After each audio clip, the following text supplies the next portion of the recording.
reminisce. We're joined in the studio via Zoom satellite. Shout out to Zoom.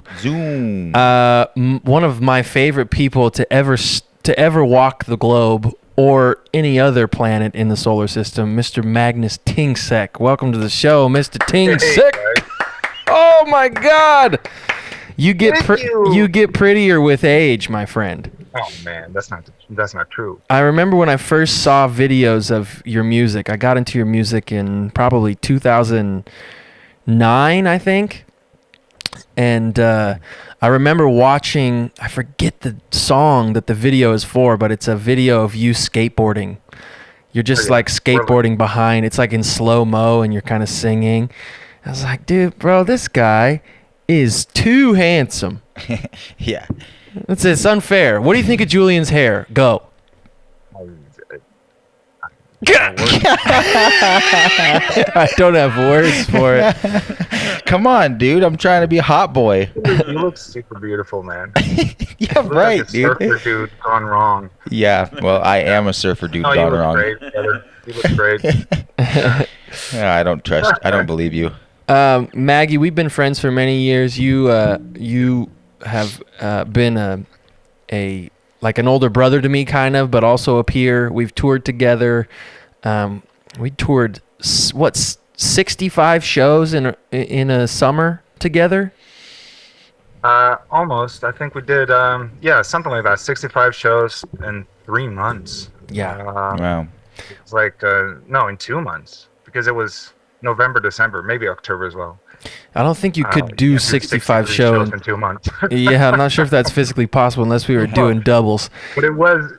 We had like 5 days off in total. Yeah, Nice. we went for Never it, done man. anything quite like it before. Because What was that tour for? What were you guys doing? I think that was that was before we did Radius, so that would have been like the kind of the when back we first end, met. right? Like first time we met was in Philadelphia. Alan reached out to me through BJ, your manager at the time. Shout out to BJ Olin. Shout out. Shout out. And he sent me some music, and I listened to it, and I was blown away. Obviously, like, who is this dude? And you sent me an email, I think, telling me kind of the same thing that you've been listening to me since 2009 for a couple of years. And then you asked me to come out on tour, and I was like, yeah, that'll be great. And then 2 months later, I was on tour with you, and we met for the first time in Philadelphia, and I came out, and I remember we were like, you just came at me, like you were running towards me, and you're hugging me, and it was just so beautiful. And I think you've been one of my best friends since that day. Yeah, man, we've had a lot of special time together. What was it like? You hadn't done too much extensive touring in the States up to that point. Had you spent much time in the States on that tour that we had done together, Mag? Before that tour? Yeah. No, not really. I did. I spent a month in Austin with Paula Nelson. Yeah. Willie's daughter, and Cool. I got to know her from a friend of mine who dated her at the time from Sweden, and he was over there studying. Anyway, she heard my music, and this is like 2002, something like that. I was 23, and she heard my music and really liked what she heard, and they came over to Sweden and visited, and we became friends. And then she called me and asked me, do you want to open for Willie Nelson with me for 65 dates? That's the same deal, actually. Oh, wow. And I was like broke as I was on welfare. I was in the ditch at the time, going nowhere musically. So yeah, of course I can. But can you come over next week so we have time to rehearse? Like, all right. So I went over. They sent me. They bought me a ticket, and I went over, and I stayed at Paul's house for like 3 weeks, and then we opened for him at the Backyard in Austin, and I was 22, and I was sitting in front of 15,000 people just by myself Whoa.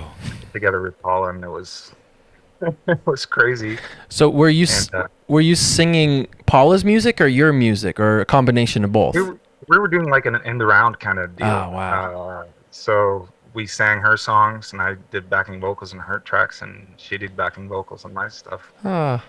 And That's it was awesome. truly, truly amazing. Yeah, Did it you was. smoke some But weed then with? Did you smoke some weed with Willie? I did. I did. Yes. I didn't meet him a lot. He was doing his thing. But yeah, there was definitely some weed smoking. He has this. He has this. He built like with his friends like an old ghost town called Luck. They have like a festival there now, I think. Yeah, I think they do Farm Aid there every year now. Yeah, and there's like a stables and Grand Hotel and saloon, and it's like a stables with like 15 horses, and his friends are taking care of the place while he's gone, and he's got his studio in Grand Hotel, and we were recording in there, and he's got all his memorabilia and stuff in there as well. So for me, being from Sweden, never been to the States before ever, growing up with like American television and all that, uh, it was it was kind of crazy. Sitting on the porch of the Grand Hotel outside of Austin, like tumbleweed is rolling by. What a trip, man. The tumbleweed even had an accent. Yeah. The tumbleweed had a drawl. Hey, Maggie. That's so funny, man. It was crazy. That Willie Nelson camp was the first one that you kind of got introduced into out here. That's Yeah, I know. so awesome. Then we were gonna do the 65 shows. I went back to Sweden, and we're gonna do the 65 shows like a month later or so, and then I got a call, and he canceled like his first tour since 1962 or something. Uh, so he canceled that tour because he got sick Oh, no. for some reason.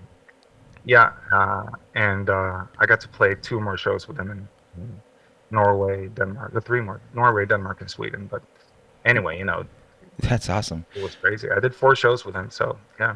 Looking back So on that that. was my first. Sorry, looking back on that stuff, did that stuff kind of put you on the map for your musical trajectory moving forward? Because you said you were in like your early 20s at that point. Was that kind of like a Yeah. pivot point for you? Well, in my, for my self-confidence, it sure was. Yeah. I didn't get much traction from it because it was 4 shows, and I had like a newspaper in Sweden coming over, doing a thing because it's a cool thing for a Swede to be able to do, but I didn't get much traction, and I didn't have like a record done. I was working on songs. I really hadn't find myself yet. It was at least 3-4 years after that I found my true sound, and who I then became as an recording artist. Who would you say that those influencers are? Whenever I try to explain your music to people without showing it to them, I say Maggie reminds me of a combination of D'Angelo and the Beach Boys. And Oh, wow. that's like the best way I can describe you, because your music has like, it makes my face go like this. If you can see my face right now, it makes me just like stank. Dang face. But the progressions that you choose, the way you hear music is so deeply connected to that Pet Sounds record, or the way it sounds to me really brings me back to that time when I first heard that record. Were either of those artists like in the scope of your influence growing up? Or talk about that lineage a little bit, Maggie. Yeah. Like, what did you grow up listening to? Well, neither like D'Angelo or Beach Boys were in that scope when I was a kid. Obviously, I heard Beach Boys, and I knew like their most famous songs. My parents played a lot of music, not playing instruments, but they played a lot of great music at home on their record player, like all the time. So, but that was mostly Beatles. Like I grew up with the Beatles since I was like a baby. Yeah. I was singing all the songs in fake English by the time I was 6. So I think Beatles were my biggest influence, and then like all the McCartney and John Lennon solo albums they had and they played constantly, and also ELO a lot. Oh yeah. Which I had the major pleasure of seeing 2 years ago in Dublin together with my brother live. It was amazing. But yeah, um, and like not only that, my dad played as um, Deep Purple, Mm. uh, and stuff like that. And my older brother put me on when I was 11. He put me on to Led Zeppelin and that kind of vibe. Um, so it was all over the place. I think Beach Boys and D'Angelo was definitely in the mix by the time I released my first album, for sure. Because I heard Voodoo and what's it called? Brown Sugar. The first album, yeah, Brown Sugar. I heard those first 2 albums like for the first time like a year before I released my first album, and me and my brother were listening back to some of my old stuff the other week, like the stuff I recorded before my first album, and there's like a clear breaking point where my music turned into into soul. Mm. I never did like soul music, pure soul music, but Mm. I think like when I heard D'Angelo the first time, that like it blew me away, and the way he was using his voice, the way he did harmonies, uh, and the way I've heard harmonies from the Beatles since I was a kid, kind of intertwined, and just something happened there. You could hear it when you listen to my stuff, like from the beginning up until my first record. That's that's the day I heard D'Angelo. Cool. That's when I heard that guy the first time. It was super clear and it was funny. Um, so yeah, definitely D'Angelo, and God Only Knows is it's my favorite song of all time with Beach Boys. Ah. It's a song I played to Anna, my future wife, when I proposed to her 8 years ago. Wow. But it's still our song. Hey man, I'm ordained. You come over to the States, man. We'll get you hitched. Yeah. Wait a second. You got engaged but never married 8 years ago? Mm-hmm. Oh wow, man! I didn't know that. That's crazy. We will marry though. Is she ready to punch you in the nards? She's gonna be my wife. No, I'm the one who's telling her like, please, let's get married. Oh really? But yeah, it's not that she doesn't want to marry me. Not cold it's feet. Just, like we had the whole wedding planned. It was all done. Location, guest list, everything in 2015, and we sent out like save the date cards. I didn't get one. No, because I didn't know you at the time. I'm out. Also, he didn't want you to come. Yeah, I know. And well, I did know you, didn't I? Yeah. Anyway, Yeah, you did. so in January we sent out those. We were supposed to get married on September 10th, and like 1 week after we got the news that Anna was pregnant and that our first daughter was gonna come to this world on September 10th, that same date. So yeah, it got postponed. And Wait, back up. Your wedding was planned for September 10th, and Rio's birthday is September 10th? yeah. No Wild. way. That's wild. That's pretty cool. Man, there's a lot. Yeah. There's quite a few serendipitous things that surrounding your engagement, Rio, our relationship. Songs that we wrote together. Yeah, songs that we wrote together. Do you mind me telling this story? I've told it 100 We times. talked for like It's 6 super hours cool. there. Would people be interested in listening? Oh, dude, to it's a us? great story, man. I think you should share I'll it. try to give I'll give this the smaller version, but well, unless you want to tell it, Maggie. I don't know if you tell it differently Yeah, than I I want to do. hear you tell it. Okay, I'm gonna tell it.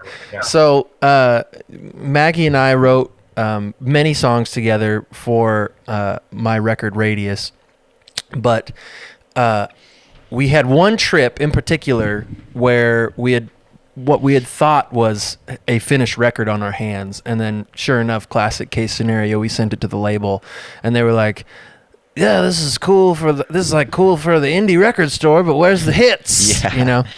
And and we were like, well, we don't know how to write any of those, man. So we had one more session together. I think we wrote, I forget exactly which ones we wrote, but one song in particular that we wrote was a song called "I Know That I Wasn't Right."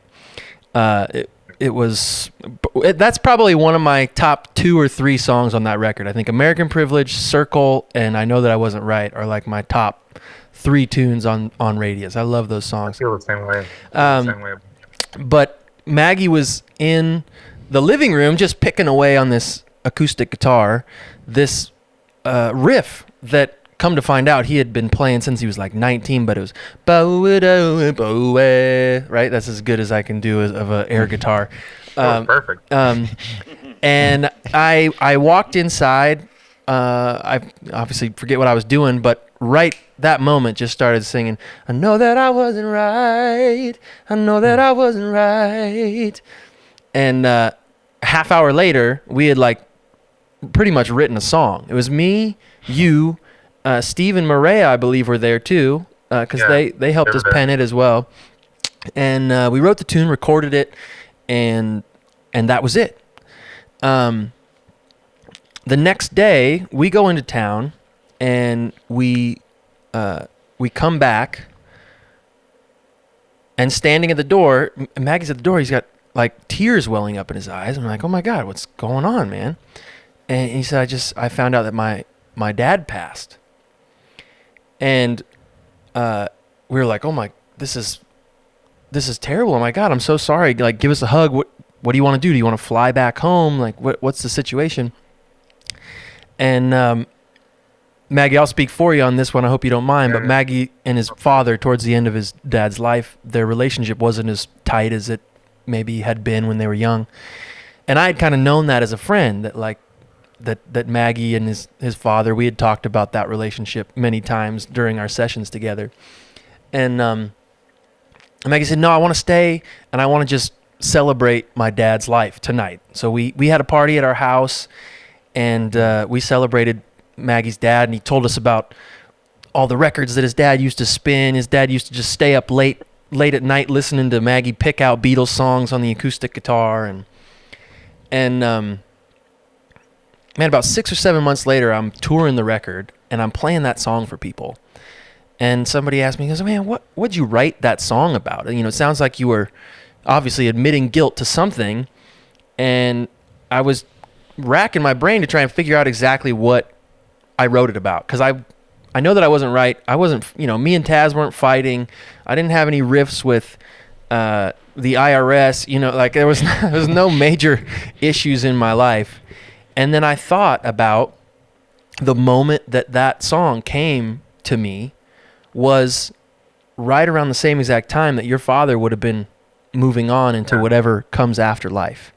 And I thought, man, I called Maggie right away. I said, Maggie, is there a chance that your dad, like, was in on that writing session? Yeah. I mean, it sounds wild, but I was just overcome with this sensation that was possible. And I think we both shared a cry together over the phone about that. But what a special song, man. And that was like one of my favorite writing sessions ever. Being up in the cabin, I still think so fondly about being up in that little studio in Chewelah, Washington with you, Maggie, during that season of our life together. Mine too. Like, can you imagine not only writing all those songs we did together on those 2 sessions we had out up there, like a month. I was there 2 times for, I think, a month. Wow. I'm sure you guys have been asked this plenty of times, but how often does that type of thing happen as a musician? When it just comes through you like that, and you don't even know how. That's the thing with writing music. Like, half the songs I write, I don't even know where it comes from. Wow. And when someone asks me, what does those lyrics, what do they mean? I'm like, let me think for a couple of days, and I'll be able to tell you. Uh, but this song, it was particularly crazy. Is that riff that I had? Hey, laying it down with that. He just. Is it a banjo? Yeah, no, that's like that's my Swiss Alp version. That's Bro, awesome. that was fire, dude. I feel. Did we get that on the tape? I might sample that later. Yodeling. But anyway, when I've had that riff, as you said, since I was almost 19, uh, and I just played it and played it. I never seemed to be able to find melody for it, or words, or anything. And I'm not kidding. Every record I've ever made, or every songwriting session I've ever been in, uh, tried that riff out. Like, I want to make a song out of this riff, but never been able to. And the riff itself, I wrote for my aunt when she passed away. Oh no way. That the riff just came out, and it's the riff. I just always called it Doodle, which was her name. Um, which adds another dimension to this Yeah. whole process of this. But and like you said again, when I just let's try this riff. I swear it took you to the second time I played it, and you just had the whole thing, and you sang "I Know That I Wasn't Right." The first thing you sang was that. It's not like you were sitting right, you sat and wrote Yeah, it was for the it. first thing that came out. You just sang it, yeah. So, I'm not a religious man, but, you know, that kind of threw me off the grid. Right away, it threw you off because you felt something there from that lyric. No, I didn't think about it at the time. But when Alan told me about it later on, that's the thing. You didn't think about it either. No. You were just writing, and then 7 months later. Anyway, so I'm religious now, by the way, and Yeah, me too. that's just Same. no, I'm not. But I believe in it's got to be something, right? And at least my dad is talking to me in a lot of ways. Yeah, man. So through the music. I felt incredibly lucky to have kind of shared that moment with you, because I know how important your music has been to me throughout my life, and how I'm a lyric person. Like, I really love and connect with lyrics, and a lot of your tunes, I could pick up that there was a relationship, some sort of gap between you and your father in relationship. Yeah. And I wrote a lot of you've written a lot of tunes music, about that. A lot of songs about him. Yeah. Our relationship before he died was very. He was an alcoholic, and he did all right with it when I was a kid, and he was a great father. But when he got older and my parents got divorced, and it got worse, and so our relationship didn't really work out. Last 10 years, I think. Still love him like to death, and I still do. He got this disease that controlled him the last 10 years of his life. So that made me write like lots of music about that relationship. And then still after his passing, I write music about him. One song I released just kind of recently in January last year, a year ago, called Our Song, is kind of my, I've been writing about the hard times between us, but I saw this picture. I found this picture from cleaning out like the house. I found this picture. A picture with me and my dad is kind of rare. but I just found it in the back, and it was just such a beautiful picture. We were hugging and looking into the camera, uh, and something just came over me, and I went out to my shed, and I wrote that song, Our Song, uh, in I think 15 minutes. Like the whole song just came out, and 2 days later I recorded it, and I think a month after that I released it. And that song is about like me trying to find the good Mm. things in Mm. us, and all the beautiful memories I have of him, uh, as well. Because I kind of feel bad that I always I always sing about the bad times and the hard times that we had. Yeah, Yeah, I'm glad you're. I'm glad you're able to find those moments, Maggie. I think that's yeah, really good for healing. Coming from my non-professional opinion, I think that's good. I remember the night that you found out that your father had passed. We had a celebration at our house, yeah. and it Like we was had a huge. We were crying though, and we're like all of us together. Paul and Sarah were there, yep. and Taz and Rob, and there's it's just a good group of people, and yeah, Steve and Mariah, uh, and my new American family, Mm. uh, and it got me so close to all of you as well. Um, it was just a very special moment uh, that sprung out of um, something really terrible, um, and I'm glad we had that experience together. Uh, I'm glad well, that sounded wrong, but you know what I mean. I'm glad that I shared that night with you. Yeah. Yeah, we were. Yeah. I was really thrilled that you stayed.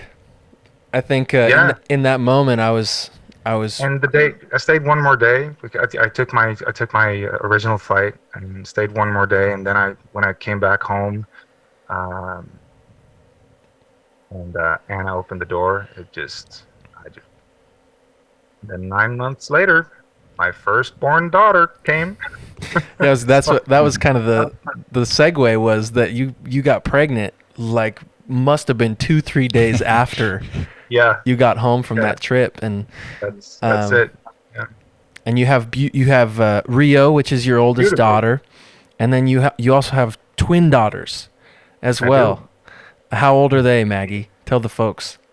They're 2.5, 2.5 years old. So, 2.5 year old human beings are, yeah, special breed. They're for the people that don't have kids. Like when you're 2.5 year old, uh, things are starting to like you're starting to understand what things are. Like Mm. you're starting to understand that this is my dad, this is my mom, that they love me, I love them. That's a that's a house, and everything is just so which is amazing, but it's also like it's really hard for them, which comes out in a lot of screaming, crying, Mm. um, And it's waking up in multiplied the by middle of the two. night with nightmares. Huh? And it's multiplied by two in your It's case. multiplied by two. So yeah, it's and Rio, my oldest daughter, she's 5, so she's going through some stuff as well. But they're like they're they're everything to me. Like like now I can't write about anything else than them. So like my Yeah. next record is gonna be all I was about gonna my say, man, it family. seems like you write from a place of like visceral, like cathartic need to kind of like express whatever is happening in your Yeah, life. Like it's just honestly coming out of you. You're not sitting down and being like, okay, I'm gonna write a song about politics right now or whatever. Like whatever it is, it's kind of coming straight from your heart, and that must be like really painful and really gratifying for the purpose of whatever it is that's happening to you during those times. But I yeah, imagine having the kids and writing about them at this point is probably gratifying. I imagine. yeah. I don't need therapy.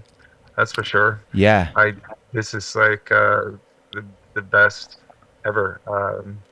Well, I do need therapy, but Don't we all? This is therapy, Maggie. Go for it, Yeah, baby. this is it. This is public therapy. Yup. But yeah, that's the only way I can write. And sometimes I feel, what do you say, locked up, like lyrically a little bit, like emotionally. No, not emotionally. What do you say? You know what I mean? I feel Yeah, like I writer's can't block or write about something.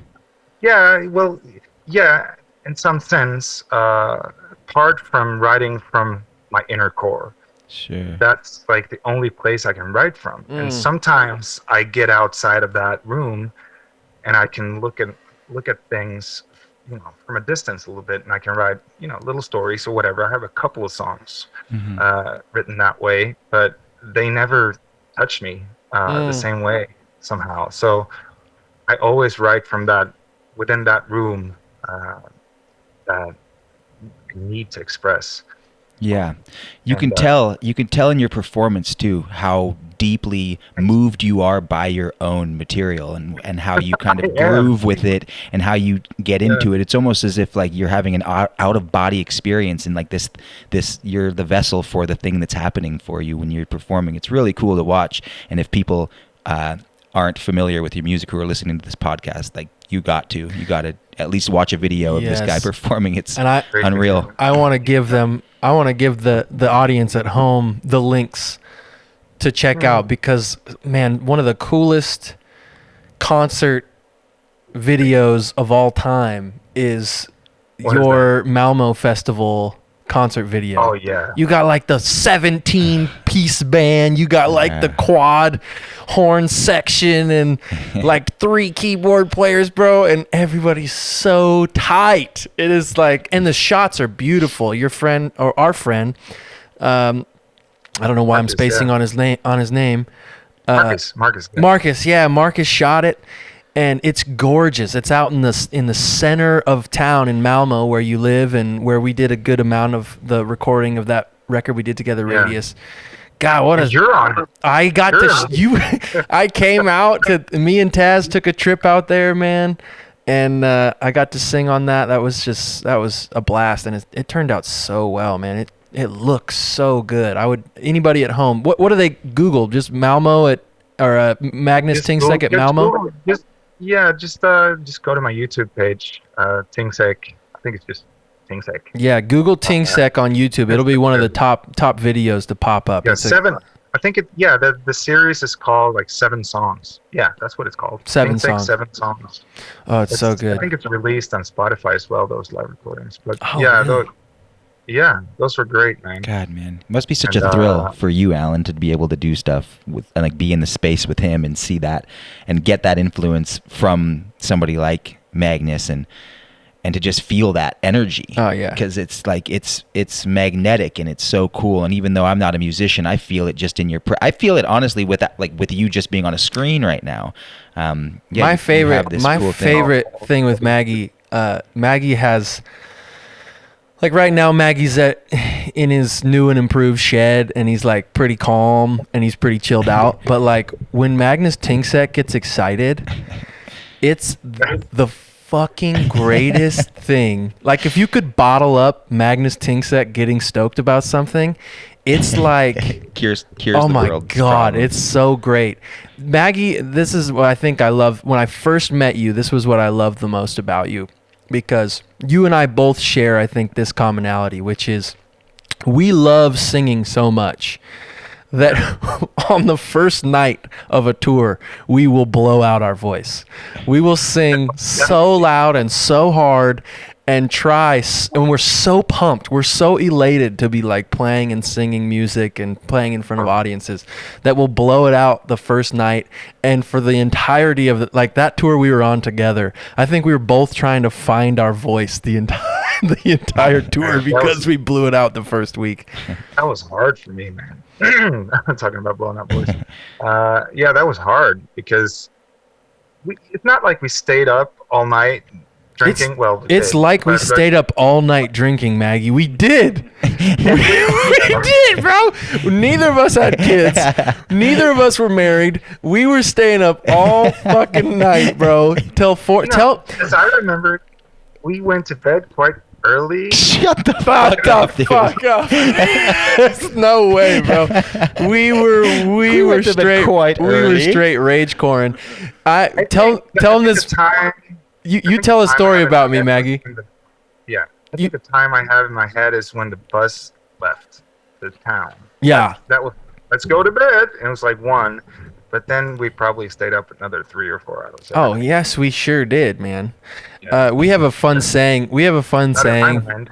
We have a fun saying in our like touring band crew of everybody that was on that tour with you. So I think actually who's the only people still in the posse that were touring around then is just me and Trev. Cuz Swati wasn't on that Swati tour with wasn't you. there, no. I think it was Swati, Brent Resinow, Jason Holt. Was Samson on that tour or was he not there? Samson was on that tour. Okay, yeah. so Samson and then Laura Jower. So it would be me, Trev, Laura Jower. We're on that trip together with you. And we we always say when we're traveling, "Where's my charger?" That's an inside joke for all the folk at home, but man, Maggie Tingsek must have lost his charger 6 times a day on that trip. It was quite fun. And everything else I owned, I lost. I still lose everything. I ask Anna where my stuff is, and she knows. That's the thing. She knows. It's on top of the 3rd drawer from the left over at the, and you know. That's your person, man. that's you a need catch, that, dude. dude. Yeah, that's my person. That's a catch. That's for sure. My rule. But yeah, we had a, you know, obviously I know that we stayed up, but in my mind, I think it's the tour when I learned how to, you know, what do you say? Be disciplined. How to keep my voice still like to be, because I did tours before that were like 4 days long, and on the 2nd day I had no voice, so I Nothing. had to like get medication for my throat. But here we still did 63 or 65 shows in 70 days or whatever it was, and my voice never like blew completely. It was still there. Some nights were worse than others, of course, but so that's why in my mind we were kind of chill. But yeah, we still got naked and Of course. Yeah. I mean, I think, at you the know, bus and just you're trying to speak Swedish. somebody's hamskaton. I don't understand how you guys do it, man. It seems so crazy. Alan and I went on a karaoke tour for like 26 or 20, I don't know, some man. type of shows, and you know, we're singing karaoke songs, and like Alan's singing some songs, so he's doing, you know, the majority of the singing, but like I don't know I don't have any strategy in this thing at all. So every single night, every single morning, next morning, I would wake up and it was crazy circumstances that we were traveling and commuting to next shows in. But I remember just being like, dude, I can't do this tonight, man. Alan's like, shut up, dude. You're being a bitch. You got this, man. It was so crazy. Every morning, you're just like, Yeah. Well, full disclosure though, Julian was the hype man of hype men Yeah, I was on this tour. freaking out. Oh man, I He can imagine. was- I saw some clips. He must have burnt 3,000 calories a night just running around. I still have, I think I'm going to frame it actually. I have the vest that you wore Yeah. on that tour. it's just crispy from Dude, the sweat. bro, it looks like an old saddle from like the early probably Willie Nelson had one hanging at the Grand Hotel that looked in It's better so shape gross, man. than this vest. Yeah. It is awful, dude. Yeah, it was bad. And and he would scream. He would just yell and scream. I want everybody to wreck, you know, like straight up, like hardcore screaming. And it's kind of like, I mean, I think that's maybe we all possess that same thing, that like when we're in the moment and we're fully present on stage, we're not thinking about tomorrow. We're not Right. thinking about our voice. We're not thinking about Right. there wasn't any chamomile tea in the green room, so I Yeah. better not try for this note. Like, Just leave it all we're out there. so present in the moment. And maybe will you kill two are the whole more thing. than I am, because I now am in my head. Because I've toured so much, when I'm on the road, I'm like, I better take it easy tonight. I can't be stretching like this. Like, I can't be going that way. Smart. I mean, at this point, you don't need to do that at this point. You've learned how to preserve your voice, and I'm sure you have too, Maggie. And Yeah.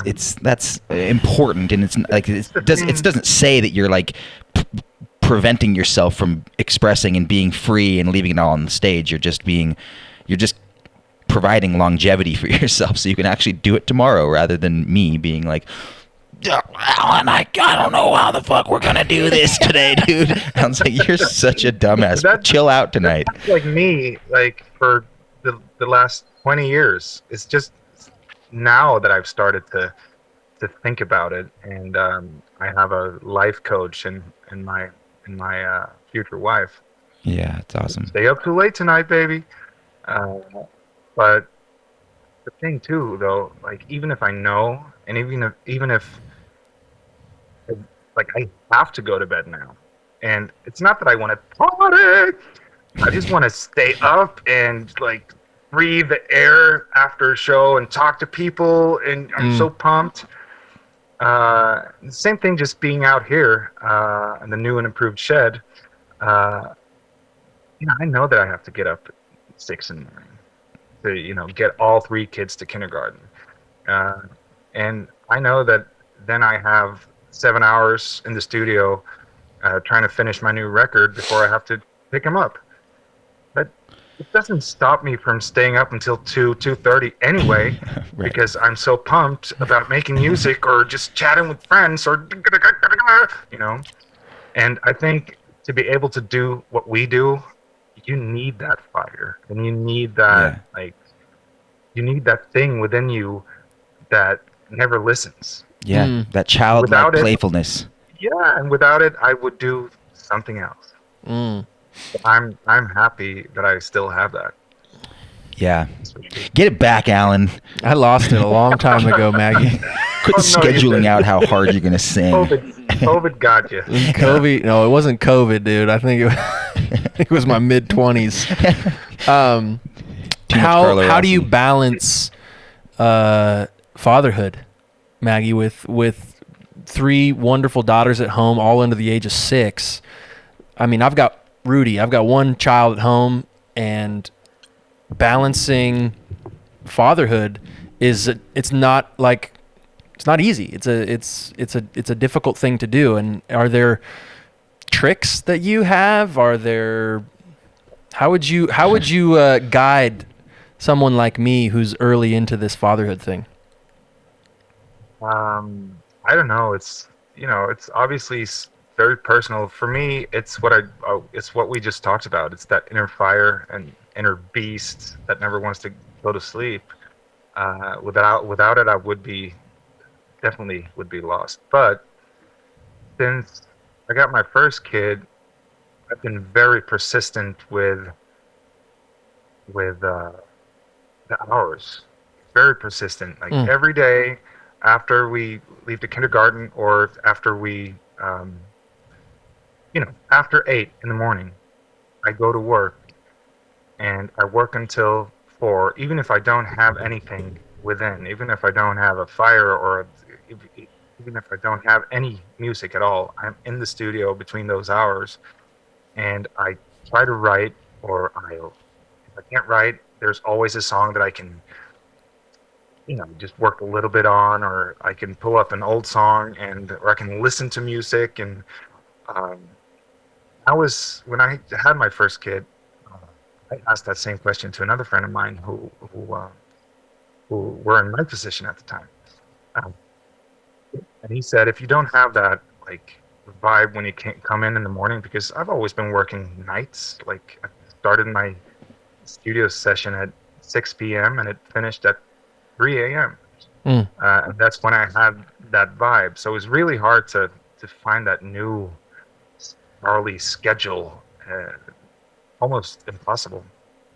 But he told me, if you don't have a vibe, watch a music documentary the first thing you do, and don't feel bad about it. Like, have a cup of coffee and watch a documentary about music, like about people making music.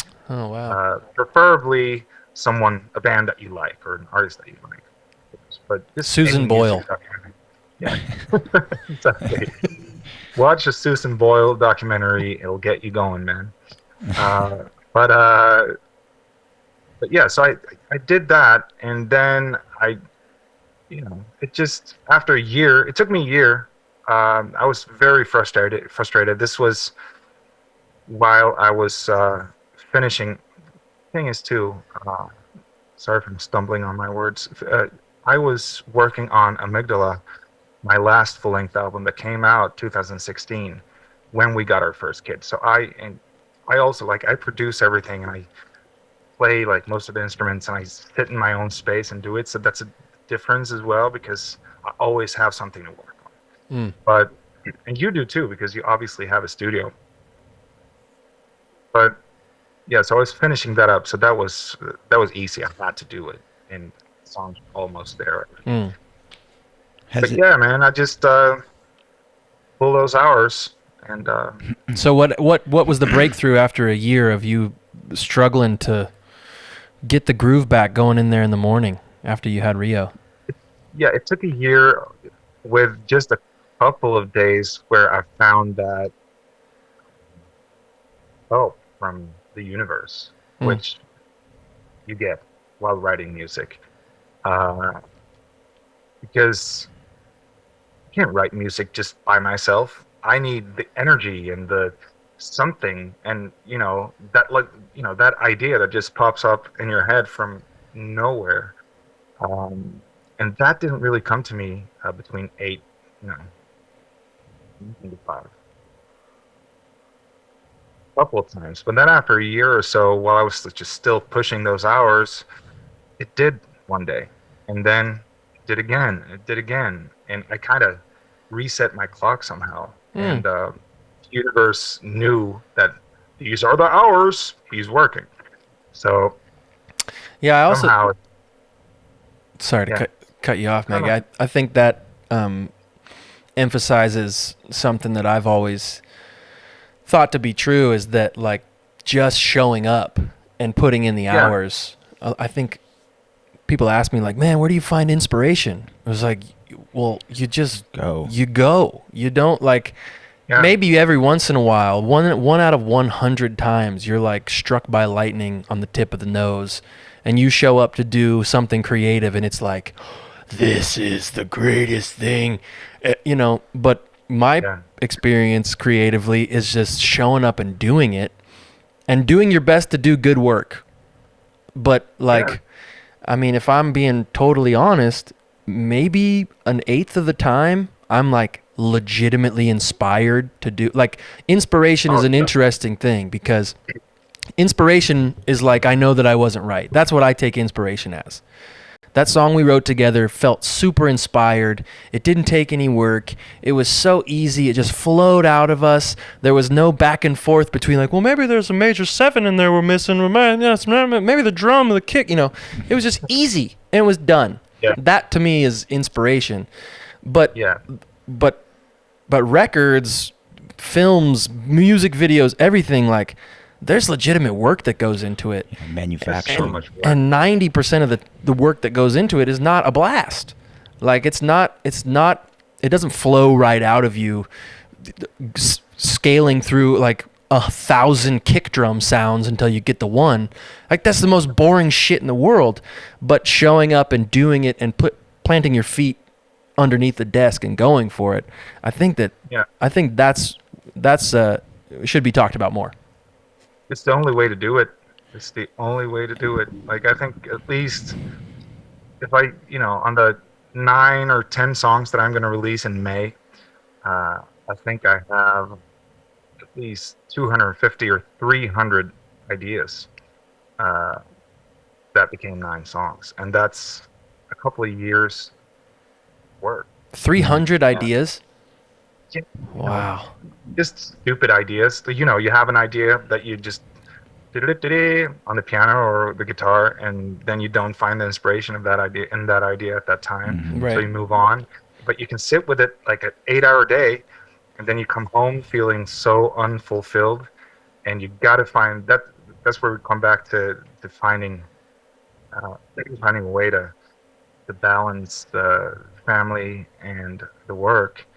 Is that most, like 70% of the time, I come home from my studio feeling not great because I had a bad day, because I worked on something all day, and then the last hour I realized it sucks.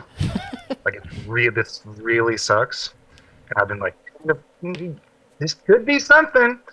But then, oh no, it's not something. I would have known. I would have known. I'm stupid, and I feel really bad. And to be able to flip over and be a good dad and husband and just be a good person every day after a day like that, it's it's hard, but I have to, and I want to. So I'm interested to dialogue about that moment when you go, that's not any good. Because do you let somebody else in to hear your stuff early on in stages to give you an idea of whether stuff is good or not, or is it you keep it tight to your chest and it's only when it's at 90% that you let other people see it and get their opinion on it? Because so many tunes that I think, like me personally, the songs that I like the least on my records are always the songs that the public likes the most. yeah, And I'm that's all why you should never ask the public first. I, yeah, I don't know, man. I'm so confused because it's like, well, who am I making music for? Am I making music for myself, or am I making it for other people? And because if I was just making it for myself, it'd be so much easier. Because I'm like, Yeah, I'd go, be a janitor and then just make tunes on the side or something if it was just for me. But like, I'm compelled to make music for I want to make a lot of people. The more people I can make happy with one of my songs, the better I feel. But the trick is that the songs that I think the public's really gonna love, they're kind of like, yeah. But the songs that I'm like, there's no way that they're gonna. This is just so baseline, are typically the ones that the public gets yeah. excited about. How do you what's that process like for you? Do you keep it pretty tight to your chest before? Um, yeah. Well, I don't like out of all the ideas that I have, I just start to work on some of them, Mm, and in that process of actually putting it down and recording it, uh, I definitely get people in there. mm, Mons Mansten, who the legend. keyboard player and right hand man, he has the. I rent out like a room in my studio to him, and he sits just right beside me, and he's doing the night shift. So I always, we write a lot together. I write a song, and I have like a base of the song, and then he kind of colors it with his magical fairy hands.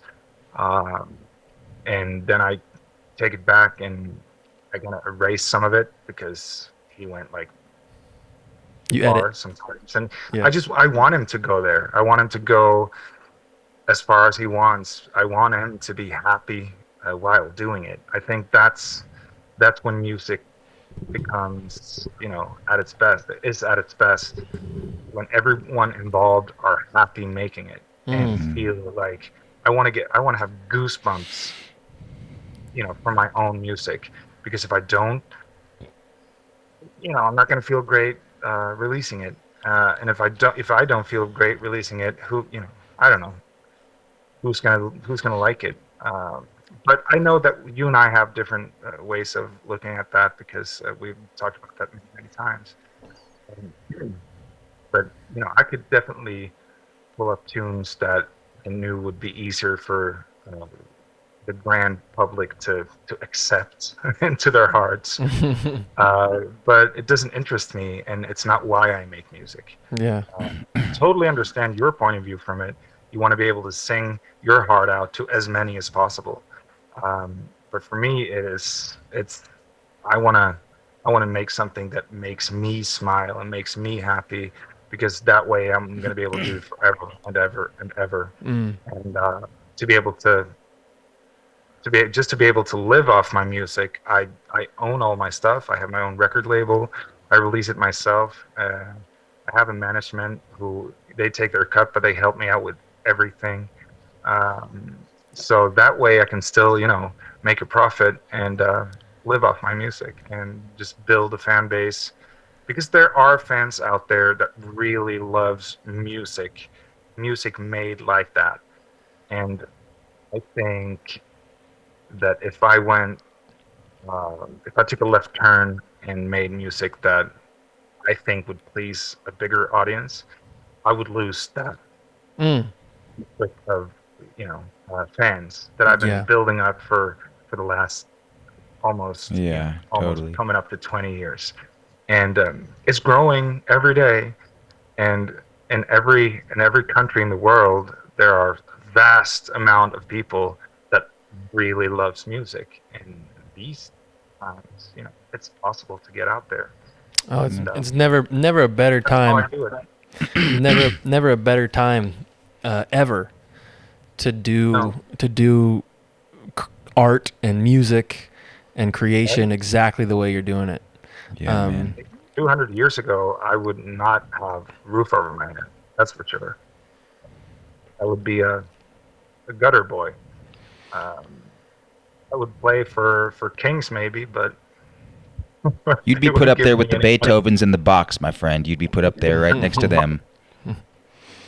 But yeah, It's it's a true testament to your there's character, Maggie. It's the way that you are an artist and the way that you create, the way that you kind of like viscerally feel the things that you do, and watching you perform. It's very apparent that you make music the way that you do, and that you're the artist that you are, and that you're not doing it for anybody but for yourself. And I think that's something that I hope to be able to instill with myself as an artist as I move forward. And I'm sure that Alan takes huge inspiration from you as well. And it's really cool, man. I have a ton of admiration for you, man, and how you work and how you do this stuff. Thanks for being you, man. It's awesome. yeah, thanks, Jules. Thanks so much for those words. It's awesome, man. I admire the way that you create. It makes me want to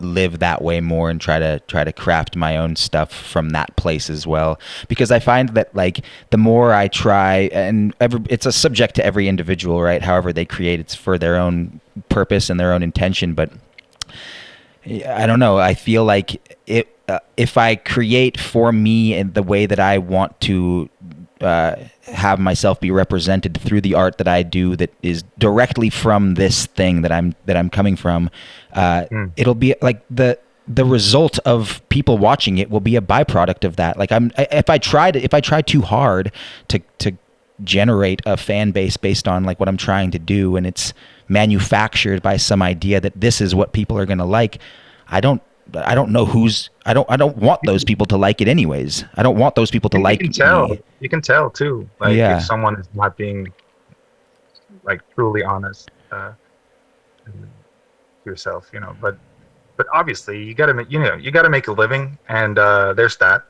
So, and it's not I don't know. I think you both, like from what I know of you, you you're true artists that like speak your own language. And Alan, you made like you could do like you had a major label uh who was willing to spend money, and you could work with any producer in the world, and you you chose me, so that says it all about what you want to do. uh, It's the best. so Some of the best music I've ever written in my life was writing with you, man. I'm still to this day. let's do it again someday. That's the most. Once this COVID situation straightens up, I'm gonna be sleeping right there on that bed behind you in your. Oh in your yeah, new that's your bed right there, babe. Shed 2.0. Can I snuggle? No. Come on. You can But have a tent in the yard. Okay. No, The couch. you're always welcome here, guys, both of you. thank you, man. How are Students. things? How are things to kind of side trail? How are things in Sweden? In America, we keep getting the, Sweden is seemingly the country that is chatted about most frequently in the dealings of COVID-19 over here. We're the ones who are doing the worst, but we're not. We're not. Yeah, how are things in Sweden right now with this pandemic? It's kind of bad right now. Like every other person I know either has it or just had it. Mm. Most people come out like as if it was a cold. Uh, some people are dealing with worse symptoms, but um, fortunately, I don't know anyone that passed from it or was really sick from it. But yeah, it's kind of we're keeping to ourselves here now, and here in the south of Sweden where I live, it's been up until December. It's been kind of not that bad actually. We still been on our feet about it, of course. But the government here hasn't put out like the same kind of restrictions that most other countries have, and kind of with a sense of we trust you. We're not gonna put restrictions out. We just want to tell you that this is the way it is, and do your best to kind of worked, but then didn't work. But we have a high percentage of deceased, but most of them are from badly what do you say? Compromised immune systems. Old folks' homes. Yeah. Which is really bad. And but yeah, I don't know. I try not to read up too much about it because it get me too down. Yeah. I have we're very fortunate. We have a house outside of the town of Malmö where we spend time together, and there are like woods and beach, not very far from here, so we can take long walks. And yeah, I work by myself in my studio, and Anna works like with one person, so we're kind of cool with that. And then kids still go to kindergarten, but like the high schools and everything above is closed down for now. But yeah, so it's kind of crazy. We all know what it is. It's the same everywhere, except for New Zealand. I read it's like killing it. Yeah, it's like Yeah, they don't have it anymore. New Zealand and Australia have done a pretty good job. Islands, man. Islands, yeah, they got them closed borders all the way around. Is it is it affecting your creative integrity, or trying to make this album that you're coming out with? Has it kind of halted stuff or kind of influenced it in some kind of way? A lot, because the kids they can't go to kindergarten if they have like a tiny little snot coming from their nose. Right. Which 2.5-year-olds, like that's the daily. Yeah, that's all that is on their face. All that comes out from that. Yeah. It's the drain. Last year I was home with the kids full time, at least 20 weeks, 52. So, and I was supposed to finish my record last year. But that's fine though. I love being with my kids, of course, but yeah, it's frustrating when you have a lot of work to do. And Anna has been trying to go back and forth a little bit, working, but it's hard with three kids under 6. It's both of us, we both need to be there, which has brought us even closer than I thought was ever possible, but in a good way. So, yeah, it's for us, it's been great. We're lucky. We're one of the lucky ones. It's awesome, man. So everything has been postponed, obviously, and when it's supposed to be now with a record that was supposed to be already out. Well, when can we look forward to the record actually coming out? Yeah, I'm 7 songs in, and I need at least 9, but I already put out that I'm releasing it in May, so I got to write Deadlines. at least, yeah, I got to write at least 2 or 3 more songs and record them and finish them within a month and a half. You got So this, baby. yeah, You You got gotta this. pull an all nighter tonight, boy. yeah, man. What time I'm is it pulling there right a now, Maggie? lot of all-nighters. It's the 10:20 p.m. Are you gonna write tonight? I'm not gonna write. I might work a little bit on this song that I'm working on right now. Alan and I are kind of learning that we work really well with deadlines. If we don't have them, we're just kind of like, okay, we True. can do. We don't have to do it. Yeah, And then that's it's true, amazing you know. how much you can get done when you're like, I got 3 weeks to make a movie. Yeah. You're like, we Wow. made a movie. Whoa, That's crazy. it's crazy. You know, that goes back to that same thing about like balancing having a family and making music. Is that you always have a deadline because you have so much less time. Hmm. And I have to finish this within this 7 hours because then I have to pick my daughters up, and I have no choice whatsoever. I can't call in and say I'm going to be late tonight because I got to pick them up. Right. So and that, like I said before, the first year that was hard, but then that kind of amps me up a little bit. And same way with deadlines actually. So yeah, I'm going to finish it. You'll have a record. You'll have a Can't- new record. Hell yeah. I still don't have a title, so if you guys can come up with a title and text me later. I can't. Steve. Yeah, Steve. We Steve. think you should call it Steve. Good title, actually. So why your album called Steve? Yeah. Well, I was on this Great podcast. name and a great man. Just Great. heard it. Great man and great name. That's funny because I think about that a lot actually, Maggie. What you were talking about there. I have friends who had kids super early, at like 19, kind of on accident, and they are so much more of an adult than I am. And to me, when I think about my 20s and how much time I wasted scrolling on the waste of time machine and with conversations that go nowhere, and like, granted, I am who I am and I'm stoked about it.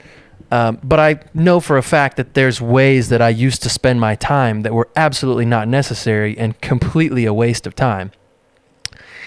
But since having my son, time is so precious. Like, Yeah. time and scheduling is so precious because not only do I need enough time to provide for my family, but I also need enough emotional time to provide for my family. And so the things that don't matter have like just gone out the wayside, right? Like I used to spend hours scrolling on the grams or on the books or just YouTube, right? And I can't do that anymore. Like I physically Not less can't time. do it. I just have no time. I want to so bad. But I just want to can't. waste time so bad. If I could, I would. I do too. Wasting time it's a good thing. It's kind of fun, but I do envy at times people who were thrown into this life of raising human beings and being a responsible parent early, because when they got to my age, right, and like I'm just learning it at 33, and now I'm like, oh, I gotta put money away for later, and I gotta save, and I gotta pay my credit cards on time, and I gotta do all this adult shit because this is how the world operates. In my 20s, I was like, I can drink all night and I'm unprotected sex. I don't know. I'm it's interesting. I'm kind of envious a little bit at times of people who were thrown into that because, like I said, now I'm learning it in my mid 30s. I'm like, man, I would have been so much more optimal That's interesting. in my mid 30s if I would have been thrown into childhood rearing. I don't know. I don't know if it's something 20. that you should envy at all. Something if you get kids early, you just Figure it out. postpone Yeah. scrolling. Like you postpone it for 20. Yeah, look at Paul and Sarah, dude. Those guys are just When you're chilling, having 40, the best time of their lives. Fucking, to go crazy. Yeah, I mean, it was just a thing to talk about. I didn't really put much thought into it, you guys. Look, I don't have kids, and I'm deciding to be a child for the rest of my life because you're doing I'm a just gonna good have job. a good old time, and not. I'm gonna keep bleaching my hair, and I'm gonna keep looking What are like you a up to now, complete. Julian? What's that? What are you up to except for bleaching your hair? What do you? That's it. We-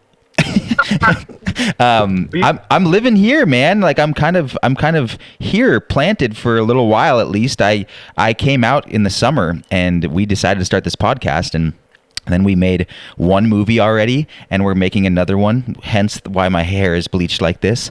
And That's so who you're making movies with out there, like with yeah, I'm People- not getting cast in movies. I'm like Alan and I have started Making.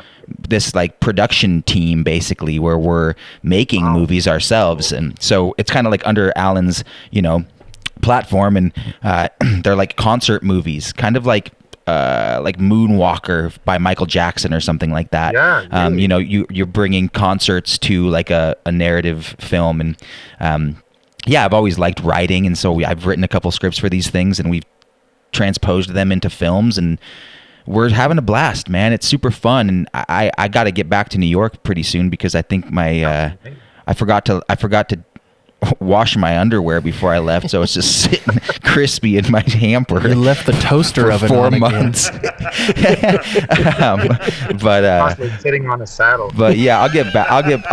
Yeah, seriously, I'm gonna go try that vest back on again tonight, man. But yeah, man, it's been really interesting to kind of adapt to this COVID lifestyle out here and kind of leave New York City and be here and kind of plant my feet in Spokane with Alan and Steve and learn some new skills and really kind of figure out how easy it actually is to do all the things that we want to do if we just decide that we are going to do them and give ourselves a deadline. And it's not to say that we're the best at doing it by any means, but we're learning how to do it more efficiently every single time we try. And it's really inspiring, man. It's like, we're tapping back, we're making these movies and we're like tapping into these childlike impulses of our own, and we're just laughing and having the best time and clapping hands and just like looking across I remember going on tour with Alan, and we're singing karaoke to hundreds of people like across the country, and we keep like acknowledging each other across the stage, just like, what the fuck are we doing? How are we able to do this right now, dude? This is so cool. We're 30 years old and we're singing. Stupid. It's so awesome. Singing TLC songs Yeah. every night. Yeah, and then we're That's the doing cool thing, still. though. You did something that you love, and you did something that were just like a fun thing for you to do, but it planted seeds that will grow, and now you're here and you're doing these movies, and that's the way to do it. Fucking do what you love to do. It's amazing to hear, and you've just to see your face while talking about it. Yeah, and honestly, man, like in all honesty, doing this podcast and getting to talk to people like yourself and getting to just catch up and be, like reminded of the beauty of friendship and people and learning about other people's experiences that we wouldn't know otherwise, just really giving ourselves a chance to have like concentrated conversations where we aren't looking at our phones and sitting at a table and waiting. Somebody goes to the bathroom, it's like, let me pull out my phone and sit on my device. It's just like, it's concentrated and it's intentional, and it's just giving me kind of a new insight into what I want to be doing as an artistic person. And these conversations, as much as they're just conversations, they're really affecting me in a really positive way, and it's helping me kind of like want more out of life because I learn from you, and I just got to spend an hour and a half with Maggie Tingsek. Yeah, and that's man. the coolest thing that we're doing. This is the coolest thing, man. And we just man, hope it that's feels the so same way for you to be able to, we hope I that the am people that so get to come happy. on can feel that same way. You texted me, when you texted me if I want to get on this podcast, because I've been listening to it, and I've been trying to get a hold of Alan for like a year, and he never texted Shut me. up. Just hit me up, dude. And Shut and up. Hey, Maggie, I just want to let you then I got know. a text from Sorry, continue. I and then I apologize get for a text cutting. from Julian asking me if I want to get on this podcast, and Yeah, it literally made me smile Cry. and laugh, cry. Yeah. No, no, but I was so happy about it, and I'm so happy to talk to you guys. I only call you when I'm in the shed, Alan, so I understand that you don't pick up. No, stop it. Listen. Pick it up, No, boy. listen. Julian lives downstairs in my house, and he knows that if he wants to get a hold of me, he texts Tara. Yeah.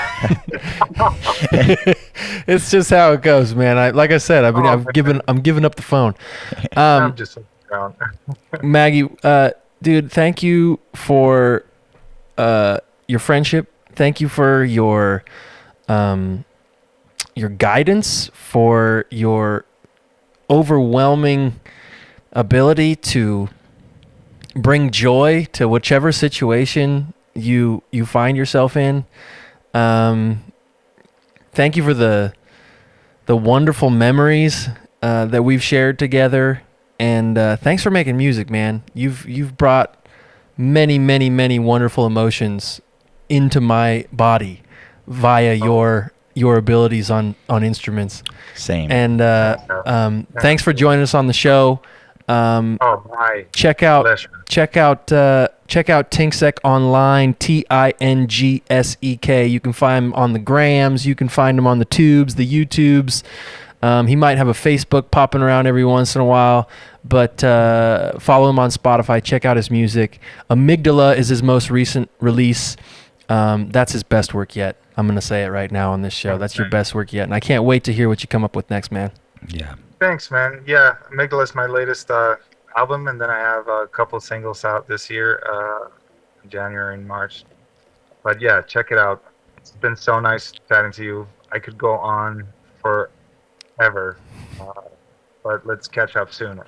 Let's Again, do it. okay? We'll do it again. Just hit me up, dude. Shut up. No, don't you do it. I'll get us both in a room. I where gotta we get can better. chat. Both me and Steve have to get better at the phone. Yeah. We know Worked it. instantly last week. I texted you, Jules. Hey, can we Yes. Yeah. just get on to. That's because me and I'm. Al will, That's call because you I. in half an hour. I was like, what? Really? Yeah. That's because I'm reliable. Oh, yikes. I love you Yikes. both. Thanks for reminding us to be better artists, man. It's awesome. There he is. Got it. There he is. There he is. All right. Love you, Maggie. We'll talk soon, baby. Love you, dude. Hey guys. Oh, Laura, Hold come on. over here. Laura, Say come hi. here. Oh, really?